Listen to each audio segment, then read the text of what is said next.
Oh, yeah. It is Magic Mondays. Guys, so glad to be here with you. It is Neil D'Souza, host of the Leadership of Wealth podcast, and you're here with us, Magic Mondays. And of course, my co-host, the man, Jason Vaz, in the house. How's everyone doing? How's everyone doing on this beautiful, cloudy Monday? Yeah, and we've got... Cloudy where I'm at, you could be watching this in a sunny spot. Who knows? That's right. That's right. If you're somewhere down south, enjoying the sun, then on behalf of us, we hate you right now, but we look forward to you coming back at some point. But it's pretty good out there right now, and it's been a good weekend. And I think we've been enjoying life in Ontario. Not nearly as much snow as our brothers to the south would like to think happens up here, but we've got a great show lined up today. We're going to be talking about landlords and tenants, and being a tenant and being a landlord here in Ontario, what it means for you, what it means if you're an investor, all these kind of things. We're going to be talking about that, including we've got some horror stories that we'll be sharing with you guys as well. Now, you might be wondering, our man Marlon Yeeman, and he's not in the house today, so get well, Yeeman. We'll see you again soon. But in the meantime, Jason, what do you think of this topic that we're going to be discussing today with regards to landlords and tenants? It's definitely a bigger issue than most people know. Being a realtor, having a special focus on investors, I would say I spend a good chunk of my time talking people out of investing in real estate than most would believe. Most people would think I'm convincing people to invest in real estate. And really? No. And the reality of it all is that a lot of people don't. For starters, there's blame on both sides on this topic. You've got problem tenants that, hey, they're just bad to the core, and they're just doing all this for the wrong reasons. However, you also have bad landlords that in turn give birth to bad tenants, right? If you got to understand, and this is just a message to anybody watching this that owns real estate, investment property specifically, you have a responsibility, okay? I'll give you an example. We were talking about snow, all right? Say I own a house and I rent it out to someone. I can't put in my lease that the tenant is responsible for snow removal. That's against the law, because theoretically, not theoretically, in all actuality, you are giving them a job. So you are saying a portion of your rent is forgiven if you remove the snow. When you have somebody do a laborious job, you also have to provide WSIB. You got to have some types of insurances in place. And if you don't, and that person slips and falls, you're on the hook. And your home insurance won't cover that, because it's like, oh, that was a work-related accident. That had nothing to do with the house insurance. So the point I'm trying to make here is that where these landlords come in, where they want to save a buck, that's what they do. They end up exposing themselves, and they end up putting themselves in a position where they can really, they're very liable. So that would be an example of a landlord almost inadvertently creating a bad tenant. I'm willing to bet that in that situation, there's probably thousands of those situations throughout the province, and because there's probably who knows how many landlords that have a single family home, and they've got a nice family that lives in the property, and they take care of all of those things, and the landlord only comes in to pay for the more expensive items that they probably mow the lawn, they do all of that kind of stuff. And so there's probably tons of those. And for the people that are watching right now, may not even know that is a potential issue that they're creating for themselves. Exactly. And, I have my own tenants. Many of the people watching this have their own tenants, and they don't know. And a lot of the problems is landlords, they get into a position where they think, well, I've gotten away with this for 10 years, so therefore I know better. And I say, listen, if I drive for 10 years without a seatbelt, does that make it safe? No, it doesn't. Just because you haven't been in an accident doesn't mean that someone can't rear end you. Doesn't mean you're going to go fly through that windshield. So very anecdotal where a lot of these guys think. Um, but I think what we want to dive into are not the people that, hey, there's a little bit of a mishap, but more so these professional tenants, as we in the industry like to Yeah. call Yeah, well, that's part of the concern, right? Is because it's never the people that are generally in the middle, right? Normally, what the issue that we have are landlords that we're going to call slumlords. They do not take care of the property. They do not take care of the tenant. The property is not safe, and there are real issues for what they're providing to the tenant and what they're charging. And then, of course, on the other end, what we normally refer to as professional tenants that just work the system, find ways to not pay money, destroy properties, and unfortunately, human beings, get caught up in the wake of these two different, completely polar opposite types. Right? That's what we're really talking about. I want to share a quick story for our viewers All right. about a professional tenant that steamed from landlord negligence. Okay, this is a real story. I was actively working on this, trying to kind of come up with a solution. So, person that I know, she owned a property and was renting out rooms illegally. Okay, her house was not designated as a rooming house. It was a single family home. She had made a makeshift basement apartment, and rented it out. Mm. So problem number one, illegally renting. Exactly. All So right. that's her negligence. That's Yeah. negligent number one is doing things just wrong. Negligent number two, she never wanted to hire a professional to handle her leasing documents. So she wrote up what she felt was a Mm-hmm. proper lease on a Word document, printed it up, and had the person sign. There was there was hundreds of things wrong with this, but one of the things I want to share with you is that she said tenant will be responsible for 25% of the utilities. That's the wrong way to write it. And I'll tell you why. Because now we'll go forward. So what happened? So she lived in one portion, rented out the other portion. She goes out for groceries. Remember, this is a single family home that she's turned into her makeshift duplex. She goes out for groceries. He goes upstairs, changes the locks, and locks her out. For the record, just so everyone's going to be asking this, this happened in 2019. He still lives there. It's 2020. It's the end of 2021. He still lives there. He has paid his portion for the basement. He is using the full utilities, but only paying 25%. He is completely following the contract. And that's what people don't seem to understand. Did he break the law by changing the locks? Of course. Good luck proving it. Good luck proving that. So here this guy's gone. And the thing is, because when you have a single family home and you rent out a portion of it and you aren't designated for that, in the laws, I was like, nope, you rented out the entire house. Mm. Now, he's gone on, and the minute COVID hit, he was like, oh, I can't pay rent, you can't evict me, and he used every turn and twist in the book. Now, is this person a forthright, honest person? No. Was the landlord looking to cut some corners to save costs? Yes, but she wasn't trying to screw the tenant over. She felt like, why am I going to pay someone to do this? I'll just write up a quick lease. Everything I've done here, I'm not going to go apply because my taxes will go up. She was trying to save a buck, and unfortunately, it's costed her tens of thousands of dollars. Mm-hmm. Yeah. Yeah, that's pretty crazy. Well, on that note, I think when we talk about tenants that do some really interesting and crazy things, and it drives landlords crazy, right? To see the kind of stuff, and quite frankly, sometimes I think landlords can take it too far.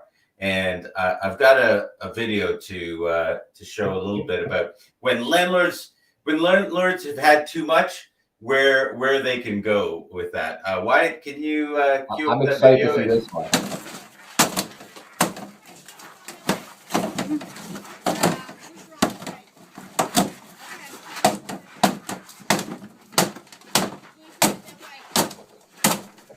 can't imagine. I've never lived somewhere after I'm not paying rent. You're the one. You're the one. You're living here illegally. No, this is. That's disgusting. I don't care a shit if somebody hasn't paid you rent. You don't do that. You don't do that. That kind of made my stomach turn. Guy's knocking down a woman's wall with a hammer. Like, come on. That guy deserves to take that. You know what? Go take a bath with a toaster, buddy. I don't care if you're out of money. You can always sell a property. Like that. Like, and this is the thing. Guys like that is the reason why there's rules that screw over guys like us. Mm-hmm. So I don't know where that was. I'm assuming it was in the States because I can tell you Yeah. right now, he did that here. Just for example, here's a rule that exists that landlords should be made aware of. If you rent a property and your tenant, you put the utilities under the tenant's name, okay, and the tenant stops paying the utility bill, you are responsible to putting the utilities back on. Do you know what happens if you shut things off? The fine's about 50 grand. Actually, I spoke to my paralegal about a month and a half ago, and apparently they were bumping up to 150 grand.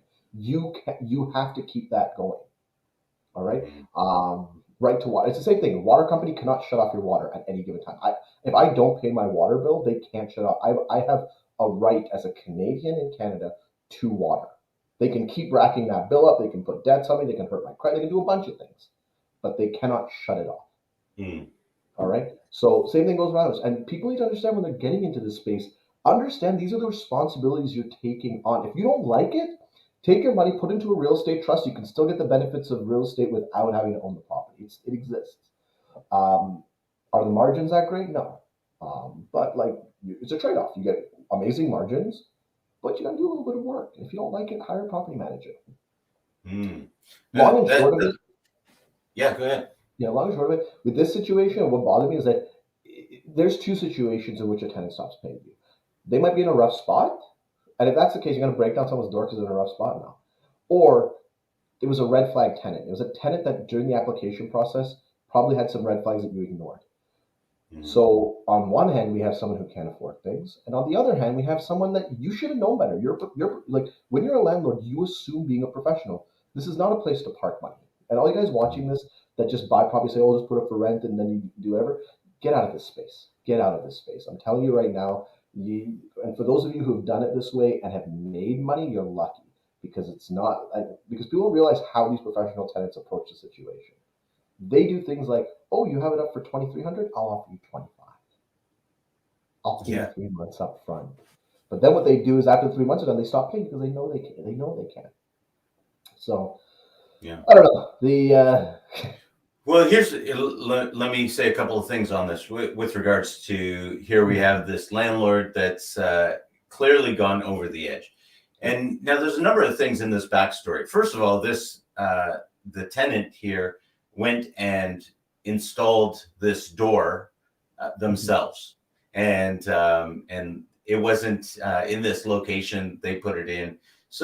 So right off the get-go, you can see that these units were not separated much, and to the other individual who was downstairs, the person that was the tenant that was living downstairs, they went and installed the door themselves without telling anyone, and off they went. Then, of course, they went on and stopped paying. And so you've got landlords who are, you might have been well-meaning, like we talked about initially, but now they haven't. This other person's been living there, not paying them, and they're dealing with all the financial repercussions. I've had tenants like that have gone in and they've stopped paying, and they're not paying the rent. I'm still covering all the costs, and it goes on. The first month, oh, there was a problem with this. Okay, but I'm going to get it to you. Then there's a problem the next month, and on it goes, right? And this is the thing: it's about treat it like a business. And this is where I tell people, I say, listen. Someone stops paying you rent, you start the eviction process right away. Mm-hmm. It doesn't matter what the story is. And if they say, "Hey, oh, why are you doing this? I told you this stuff," you still make it. Listen, this is the process. This is how it works. All right. We did get some good news. We're able to go and put it against the credit. That came out, I think, this month, where they are saying, I don't know if it's coming into effect in 2022 or not, or if it's already taken into effect. But this is it stems from laziness for the most part. The amount of landlords I've met that are like, this person's 6 months late, and I just started the eviction process. And I'll tell you this. I'll tell you guys this. If I have a tenant that misses or is late on their monthly payment, and they haven't given me advance notice of that, there's a red flag right off the get go. Yeah. Because anyone that I don't want to say normal, but most people are going to realize that you need to protect where you live, the roof over your head. And so if there's ever going to be a problem, they're going to contact you. If someone doesn't contact you, there are serious issues there. That's just if they're going to be late. I'm not even talking about if they're not paying you. I'm talking about even if they're going to be late. That's a red flag. There's something for people to consider here. When somebody, and let's just assume that any tenant, like most people will pay you if they have the money. All right. Mhm. Someone's pulling in $5,000 a month, and you're charging $2,000. They're going to pay you as long as that money's coming in. Right. Let's look at like human behavior here. All right. Studies have shown that if somebody's in a financial situation where things are getting tight, the first thing that they will let go delinquent is their credit cards. All right, so credit cards is number one. The second thing that they'll let go delinquent is car payments, insurance payments. They'll go delinquent on some of that. The last one is their housing. So if they're delinquent with you, they are delinquent with a lot of other stuff. So you need to start the process now and work with them. Tell them, like, I've started this, guys. It's you're going to get a hit. Like, they're going to start the eviction process. We will accept a partial payment. However, because you missed the payment, you're going to get charged the bank NSF, which is about $45. And then in our contract, we have a $20 NSF as well. So you're going to get a $65 charge that's going to be put into addition to. All right. The eviction process is about 60 days. And you tell them exactly how it's going. We've already applied to the board.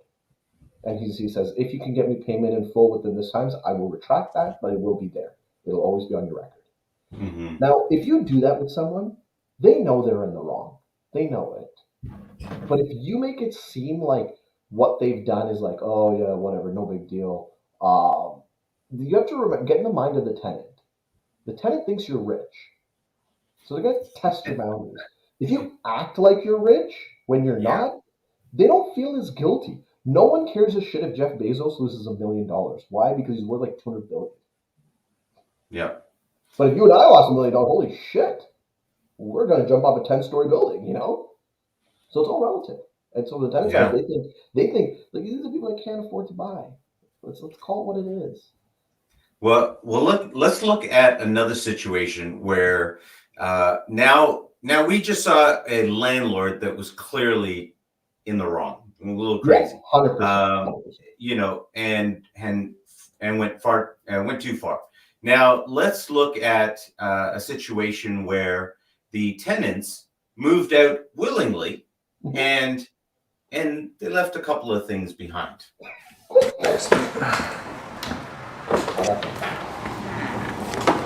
So, did they throw a mattress down there? All right. First room.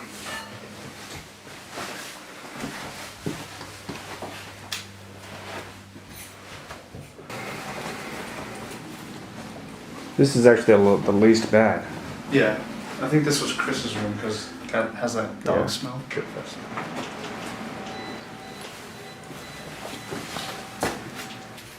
Look at this shit.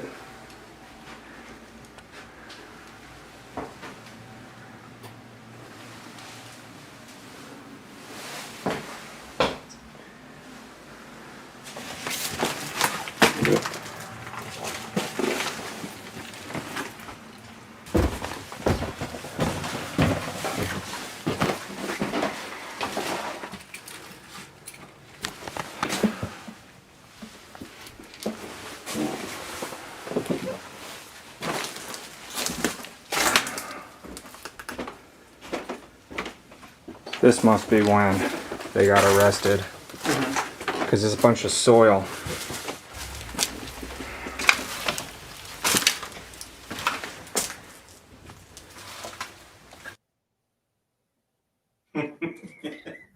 You know what? It's a great day to be a I'm landlord. blaming the landlord on this one. That place didn't get dirty overnight. That means this landlord never did spot checks, guys. Quarterly spot checks. Now, there's exceptions to that. All right. For example, I rent out my basement. I don't do spot checks on my tenants. Why? I live upstairs. If there's issues, they text me. We've got a good relationship with one another. No need. No need. But any other properties, we do spot checks, minimum once a quarter. And you know what's the simplest way to get in for a spot check? You got to change the filters on your furnaces. You want to change the furnace filter. You do a quick spot check while you're there. You check under the sinks, make sure that there's nothing leaking. They didn't do that. Yeah. No way. And Yeah, stop them from getting arrested. And there was soil, so clearly it was a grow up. He was a negligent landlord. Great day to be a landlord. No, this is just compound entrance of your negligence. Yeah.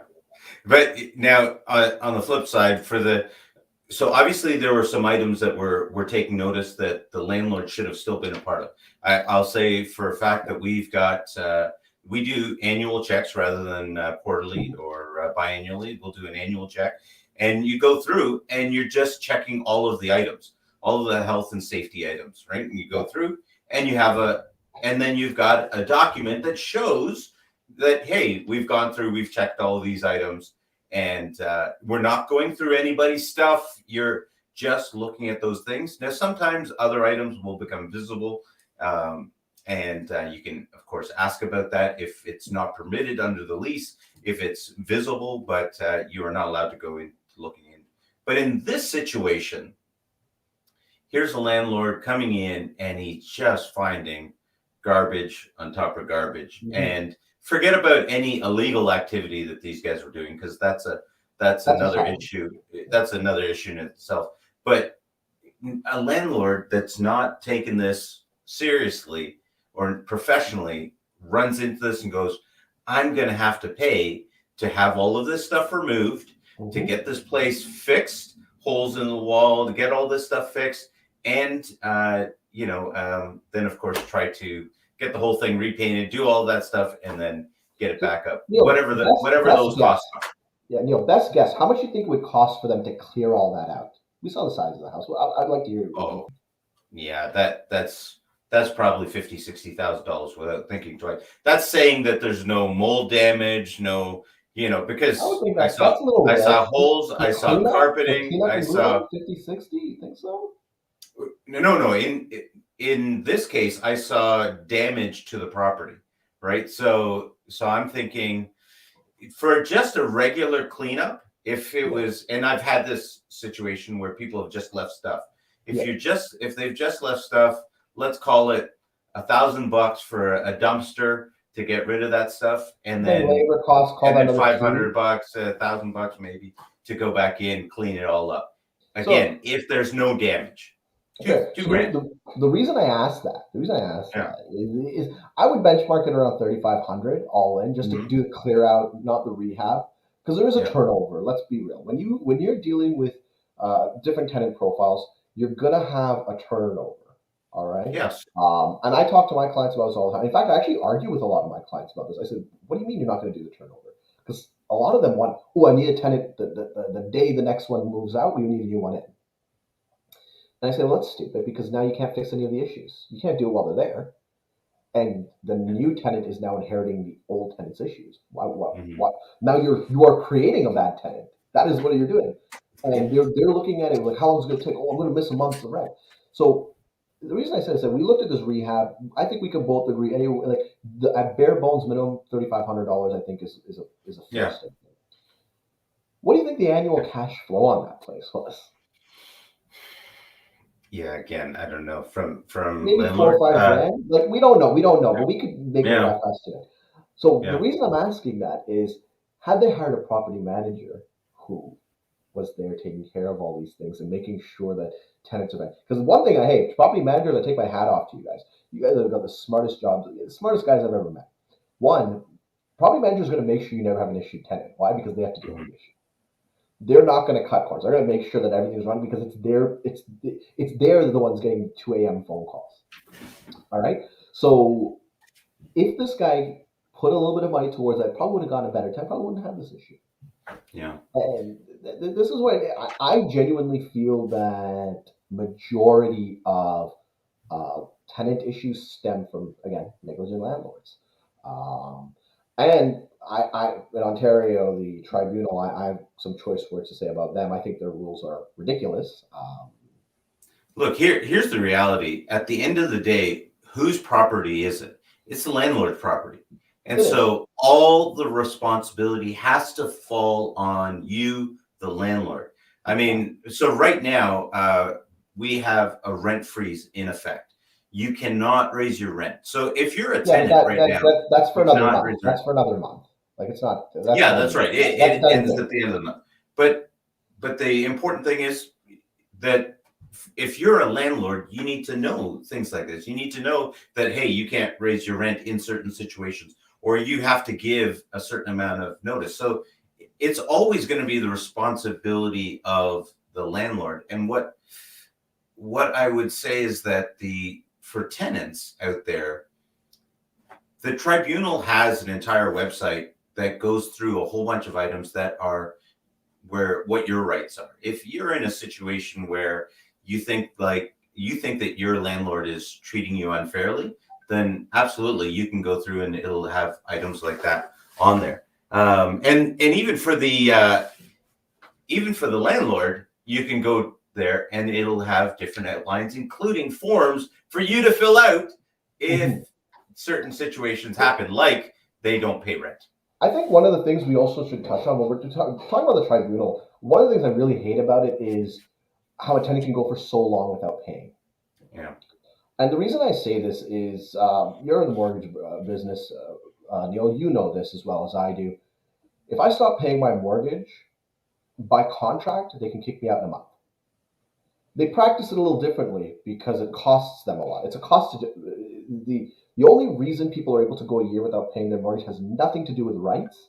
It is strictly on the purpose that the debt has to be a certain amount before the bank wants to take action on it, before it Mm-hmm. becomes okay financially viable. But let's face it, the way those contracts are written up, you miss a payment, they kick you out right away. That's what their rights are. Why is it that me, who's an owner, I could be on financial ruins, I could be in trouble, I don't get those rights, but tenants do. That's where I Mm-hmm. go. That's where the disconnect is, where we talk about human rights, but it doesn't apply to every human. Mm-hmm. There's a Yeah. word for that. There's a Well, word for that. as, Second as class we citizens if you have money.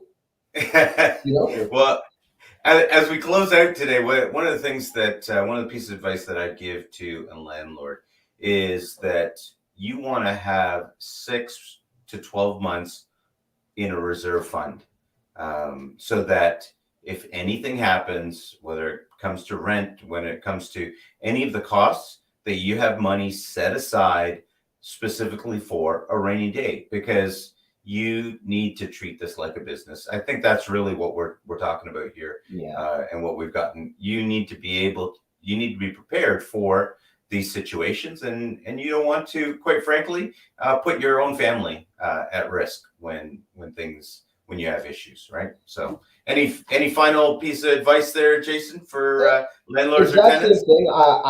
I wouldn't. You can do this multiple ways. You don't have to do it cash. You can have a line of credit that just sits there, but just some way to carry that. 6 months to a year is good, because ultimately that's how long it's going to take. If you are on the ball trying to get rid of a tenant, it's going to take you 4 months. That's considered quick.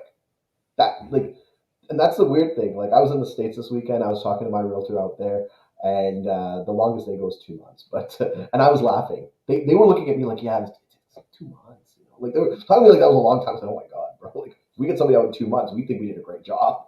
Yeah, yeah, But, but yeah. no, We can't even imagine that. I So, know, I know. so guys, landlords, don't be a slumlord. Tenants, don't be professional tenants.